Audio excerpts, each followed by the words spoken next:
Pessoal, então como eu falei para vocês, a gente tinha 3 variáveis que a gente pode mudar para mexer no estado da substância: volume, pressão e temperatura. Então, quando a gente faz transformações gasosas, a gente pode manter uma variável constante e mudar as outras duas. Primeiro, a isotérmica. Como o nome diz, a gente mantém a temperatura constante, a gente varia a pressão e varia o volume. Então, variando a pressão e volume, a gente encontrou que a pressão vezes volume é uma constante, ou seja, se aumenta a pressão, eu diminuo o volume. Se eu aumento o volume, eu diminuo a pressão. Então, elas são inversamente proporcionais. Então, sempre o produto dos dois vai ser uma constante. Então, a gente define como uma equação de uma transformação isotérmica, a pressão inicial vezes volume inicial vai ser igual a pressão final vezes volume final, porque é sempre uma constante. Se aumentar a pressão, eu diminuo o volume. Se aumentar o volume, eu diminuo a pressão.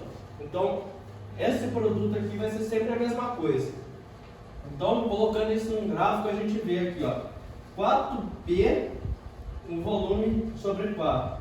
2P, volume sobre 2. P, volume, 1 volume. Então, a gente tem um gráfico. Então, se a gente fizer o produto, vai dar sempre o mesmo valor, ou seja, vai ser sempre constante. Agora, uma transformação isobárica quer dizer pressão constante.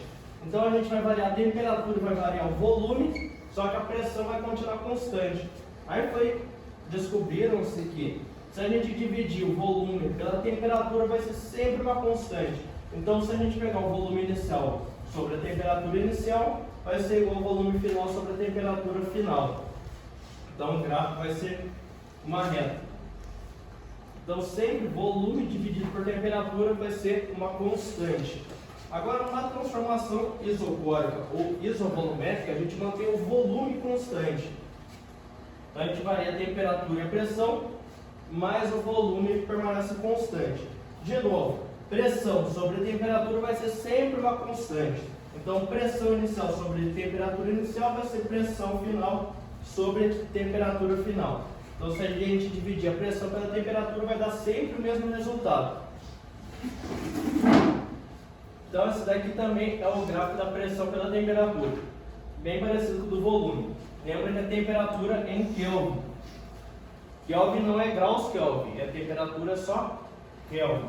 Então, essa daqui é a equação mais importante que vocês têm que ver. Vocês vão usar ela em física também ano que vem.